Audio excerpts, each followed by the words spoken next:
لیکن یہاں 10 دن میں آپ اس کے عمل ہو جاتے ہیں. اس کے بعد جو مرضی وظیفہ کریں, جو مرضی چلا کریں, جو بڑی زکوٰۃ دیں, مال اصغر دیں, مال اکبر دیں. اور دوسری بات ہے کہ اس کے بعد جادو, نظر بد, جنات وغیرہ تو بڑی دور کی بات ہے. پھر جو بے اولاد کے عورتوں کو اٹھا کا مسئلہ وہ بھی یہ کور کر دیتی ہے, یعنی کہ جسم جب اللہ کے واسطے میں چلا گیا تو کیا بات ہے. تو یا رقیب کے وظیفے کو میں آپ کو ضرور ریکمینڈ کروں گا. آپ نے ان 10 دنوں میں محرم کے جو 10 دن ہیں یہ خاص ہے, اسپیشل. میں کہتا ہوں رمضان یہ محرم اسپیشل ہے. میرے ہر دوست کو, میرے ہر بھائی کو اس کا استعمال کرنا چاہیے. طریقہ وہی ہے. بہت سارے لوگ بار بار پوچھتے ہیں, میری بیٹیاں پوچھتی ہیں ناگا ہوگا تو کیا ناگے کے دن بعد بھی پورے کریں گے. آپ نے کسی بھی دن محرم ویسے جمعرات کو شروع کرتے ہیں, اگر جمعرات کو کریں تو ٹھیک ہے. اگر آپ جمعرات کے علاوہ کسی اور دن کرتے ہیں تو محرم کے 10 دنوں میں یہ الاؤڈ ہے. ویسے اس میں کرتے ہیں. میری ڈیٹیل ویڈیو پڑی ہوئی ہے. 11 دفعہ دروشی پہلے 11 دفعہ دروشی بعد میں کرنا کیا. اگر آپ سفید لباس ہے تو بہتر ہے, اگر سفید نہیں تو آپ کوئی لباس اور بھی پہن سکتے ہیں, لیکن بہتر وہ ہے. خالی کمرہ ہے تو بہتر, اگر خالی کمرے میں کچھ اور لوگ ہیں تو وہ ایک سائڈ پہ ہو جائے, آپ کمرے کو ایک سائڈ پہ کر لیں. شرط یہاں پہ کہ آپ کا جائے نماز کوئی اور استعمال نہیں کرے گا. اس چیز کی جو سب کو اجازت ہے سارے کریں. جائے نماز آپ کو نہیں, اگر آپ اس دوران مجبوری میں آپ کو شہر چینج کرنا پڑتا ہے, گھر چینج کرنا پڑتا ہے, تو جائے نماز آپ ساتھ لے کر جائیں گے. یا رقیب کا آپ نے 11 دفعہ دروشی پہلے پڑھنا ہے. 11 پہلے آپ نے دو نفل پڑھنے ہیں, اللہ کے حضور پیش کر, اللہ میاں مجھے مرشد نہیں ملا, مجھے استاد نہیں ملا, میں اپنے آپ کو اور اپنے خاندان کو تیری حفاظت میں دیتا ہوں. یہ 2 نفل اللہ کے حضور پیش کر کے آپ نے 11 دفعہ دروشی پہلے, 11 دفعہ دروشی بعد میں یا رقیب. اگر آپ یا رقیب کریں گے تو یا رقیب ہی پڑھیں گے. اگر آپ یا رقیبو پڑھیں گے, بہت سے لوگ پوچھتے ہیں ہم یا رقیبو پڑھیں کہ یا رقیب پڑھیں, تو یا رقیبو ہی پڑھیں گے. 5000 دفعہ ڈیلی آپ نے کرنا ہے. یہ آپ نے 10 دن کرنا ہے.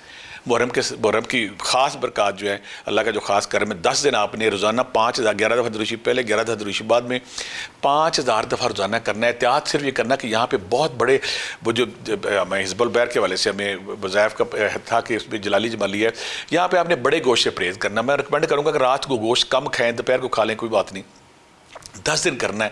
اور 10 دن کے بعد ساری زندگی اگر آپ 300 یا کچھ عرصہ 1000 بار, پھر 300 اور پھر 1000 بار, 100 بار روزانہ اگر آپ اپنی ورد میں رکھتے ہیں تو آپ یا رقیب کی عمل ہے. کچھ لوگ بہت سارے سوال پوچھتے ہیں اس کا ہم اثار کیسے کریں. آپ نے سمپل 7 دفعہ یا رقیب پڑھنا ہے اور نام لینا ہے کہ میں فلاں گھر کا اثار کرتا ہوں, یا فلاں شخص کا اثار کرتا ہوں, انگلی پھیر کے نا ایسے, یا فلاں اپنی بیوی کا, بچے کا, دوست کا, فلاں چیز کا میں اثار کرتا ہوں. اور دوسری بات ہے اگر آپ کی حاضری شادری جنشن اگر آپ کے سامنے آ جاتا ہے تو 7 دفعہ آپ یا رقیب پڑھ کے اپنے پروپیجر کے باقی اعمال بڑے ہیں. اگر ہم کچھ اور صورتیں لمبی ہمیں اثار کرنا پڑتا ہے. عمل اثار کا میری زندگی کا یہ نچوڑ ہے. میرے پاس جتنے بھی اسٹوڈنٹ آئے ہیں جنہوں نے روحانیت سیکھنی چاہیے, میں پہلا کام اس کو یا رقیب کا چلا کراتا ہوں. وظیفہ کا اب 40 دن آپ کے لیے مشکل ہے تو یہ 10 دن آ گئے ہیں. 10 دن میں یا رقیب کا وظیفہ کر کے اپنے آپ کو محفوظ کر لیں, اپنے اثار تگڑا کر لیں, اور جو آپ کے ڈی این اے میں, خون میں, آپ کے شعور میں, لاش نسل در نسل خون جادو ٹونا ہے اس سے محفوظ کر لیں. پھر آپ اللہ کی حفاظت میں چلے جائیں گے. میں کہتا ہوں اگر میرا یہ سفر اس استقامت کے ساتھ چلا 30 سال سے, جب میں نے نیت کی تھی کہ اللہ میاں میں نے 1.25 کروڑ یا حی و یا قیوم کرنا ہے, پھر 5 کروڑ کرنا ہے, پھر 10 کروڑ کرنا ہے, پھر 20 کرنا ہے, پھر 25 کرنا ہے, اس کے بعد میں نے گنتی چھوڑ دی. تو اس کی وجہ صرف ایک تھی کہ میں نے پہلے دن یا رقیب کا چلا کیا تھا کہ اللہ میاں میری حفاظت کر, مجھے اپنی حفاظت میں لے لے. لہٰذا آپ بھی اپنے معاملات کو اللہ کی حفاظت میں دیں. یا رقیب کا چلا 5000 دفعہ ڈیلی کریں. اس کو آپ جب 10 دن لے جائیں گے تو آپ اس کے عمل ہو جائیں گے. اس کے بعد آپ جاری و ساری رکھیں گے. یہ یا رقیب کا ہے نا, اس کے ثمرات, اس کی برکات اتنی کہ مجھے اکثر یہ ہوتا ہے میرے کمرے میں جب کوئی آتا ہے نا, کہ مثلا میں مثال دیتا ہوں کہ میرے کمرے میں بہت ساری بیویاں آتی ہیں, ان کے اندر جن آیا ہوتا ہے, تو میں اکثر ان کو چھیڑتا ہوں کہ آپ اس میں سے نکل کے کسی اور بیوی کے اگر اندر جانا چاہیں تو کہتی ہم نہیں جا سکتے. پھر میں نے اس کو ریکمینڈ کیا. بہت سارے لوگ جو ہے نا, کچھ لوگوں کو شوق تھا جن کا, کچھ لوگوں کو شوق تھا کسی پری کا, کچھ لوگوں کو شوق تھا امزاد کا. تو جب ہم اعمال اکبر کرتے ہیں نا, تو اعمال اکبر کرنے کے دوران ہمیں بہت ساری رکاوٹیں, بہت ساری ہڈل, وہ پرابلم آتی ہے. اور جو ایسا سالک, ایسا طالب علم, ایسا جو شوقین بندہ ہے جو کو حاضری کر رہا ہے, ایسی حاضری بڑے اعمال میں آتی ہے. ہمارے عسکر تو چھوٹی حاضریاں ہیں, بڑی حاضریاں جس میں بڑی حاضری کی جاتی ہے. کسی ہاسٹل ورلڈ کی ممبر کو, کسی اس دنیا کے مخلوق کو جب اپنی دنیا میں بلانا چاہتا ہے تو وہ آنے سے پہلے آپ کسی کو اگر قید کرنا چاہتے ہیں, کسی کو گرفت لینا چاہتے ہیں, تو وہ آپ کو بہت تنگ کرتا ہے اگل. تو میں نے کچھ لوگوں کو جب جو اسٹوڈنٹ تھے, شروع میں نے چیک کیا کہ میرا یہ وظیفہ جو میں نے کر لیا ہے یہ پورا ہوا کہ نہیں, مکمل ہوا ہے کہ نہیں, میرے پاس حصار کا نور روشنی آئی کہ نہیں. تو میں نے پھر ان کو حصار کرایا. حصار کرانے کے بعد ان کے وہ وظائف کامیاب ہو گئے. بہت سارے اب یہاں پہ کچھ لوگ کہیں گے کچھ 2-3 قسم کے لوگ ہوتے ہیں. کچھ لوگ نا ذکر اذکار کے شوقین ہوتے ہیں, وہ کہتے ہیں میں نے یہ بھی وظیفہ کرنا ہے, میں نے یہ بھی کرنا ہے, میں نے یہ بھی کرنا ہے.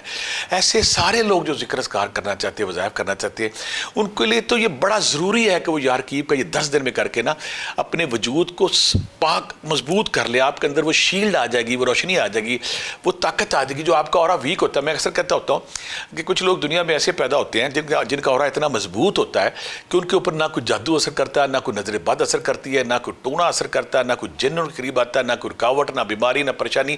وہ ایک شاندار لائف گزارتے ہیں. تو میں اکثر کہتا ہوں کہ وہ ان کا اورا مضبوط ہوتا ہے. تو میں نے جب کسی اپنے طالب علم کو, اسٹوڈنٹ کو, جب یہ میں نے یا رقیب کا چلہ کا وظیفہ کرایا تو اس کے بعد اس کا اورا مضبوط ہو گیا.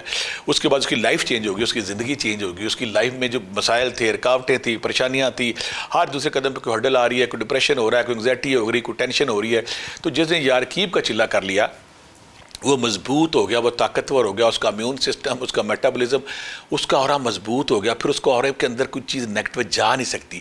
کیونکہ اللہ تعالیٰ نے کیا کیا یہاں پہ, اورے کے بعض لوگ سوال کریں گے, اللہ تعالیٰ نے جب ہمیں اس دھرتی پہ بھیجا تو یہاں ہمارے آنے سے پہلے جنات موجود تھے. اللہ تعالیٰ کو پتہ تھا کہ جنات انسانوں کو نظر نہیں آئیں گے, وہ ہمیں دیکھ سکتے, ہم نہیں دیکھ سکتے, لہٰذا وہ تنگ کریں گے. تو اللہ تعالیٰ نے ہر انسان کے دائیں بائیں ایک نور کی شیلڈ بنائی, جیسے کرکبان بھی کہتے ہیں, کرین بھی کہتے ہیں. وہ جو روشنی کی ہماری شیلڈ ہے نا, وہ ہمیں ان چیزوں سے بچاتی ہے, وہ ہمارے قریب نہیں آتے. اب کچھ حادثات یا کچھ واقعات یا کسی ریزن کی وجہ سے وہ اورا جب ویک ہو جاتا ہے نا, پھر وہ اکثر بیمار ہوتے ہیں. ہمارے وہ دیکھنے والے جو پچھلے 10-20 سال سے علاج کروائی جا رہے ہیں بیمار, لیکن کچھ دن ٹھیک پھر بیمار, کچھ دن ٹھیک کچھ دن پھر بیمار, ایک بابے سے دوسرا, تیسرا, چوتھا, 15-20 بابے ہو گئے لیکن وہ ٹھیک نہیں ہوئے. ان کے لیے یہ تحفہ نیاب ہے کہ ان کا اورا ٹوٹ چکا ہوتا ہے. ان پہ ہر جیسے نا بھیڑیں بہت ساری جا رہی ہوں, تو بھیڑیا کس بھیڑ پہ اٹیک کرتا ہے؟ جو سب سے ویک ہوتی ہے, کمزور ہوتی ہے. تو اس طرح جنات جب انسانی آبادیوں میں آتے ہیں تو آ کے وہ دیکھتے ہیں کون کمزور ہے, اس پہ وہ حملہ کر کے اس کو زندگی برباد کرتے ہیں. اگر آپ کا اورا مضبوط ہے, اگر آپ کی سیفٹی شیلڈ مضبوط ہے, اگر آپ کا حفاظتی سرکل مضبوط ہے, تو پھر دنیا کا کوئی بڑے سے بڑا جن, دنیا کی کوئی بڑی سی چیز آپ کو تنگ نہیں کر سکتی. آپ اپنے اورے کو مضبوط کریں, اپنی سیفٹی شیلڈ کو مضبوط کریں. اگر آپ کے ڈی این اے میں, آپ کے خون میں کوئی نیگیٹیوٹی آ گئی تو اس کو دور کریں. اس کا ایک ہی طریقہ ہے, بہت بڑے آثار کے اعمال حفیظ کا بھی ہے, آیت الکرسی کا وہ بھی ہے, لیکن میں اپنے اسٹوڈنٹ کو یا رقیب کا کہتا ہوں کہ آپ نے 10 دن کر کے 5000 دفعہ ڈیلی اس اورے کو, اس روشنی کو, اس نور کو مضبوط کر لیں, تاکہ اس کے بعد اگر آپ وظائف کرتے ہیں ساری دنیا کے وظائف کریں. اگر آپ نے کوئی اور کام کرنا ساری دنیا کریں, پھر آپ کی زندگی میں کوئی رکاوٹ, کوئی ہرڈل, کوئی پریشانی نہیں آئے گی. آپ ہمیشہ کے لیے جادو ٹونے, نظر بد, رکاوٹ, بیماری, پریشانی, انگزائٹی, ڈپریشن سے پاک ہو جائیں گے. آخر میں پھر اس دعا کے ساتھ کہ بہت سارے لوگ جو جعلی چینل بنا رہے ہیں, اللہ تعالیٰ ان کو غارت کرے, اللہ تعالیٰ ان کو شرم دے, لوٹ مار کر رہے ہیں, بہت ساری دعاؤں کے ساتھ. اللہ حافظ.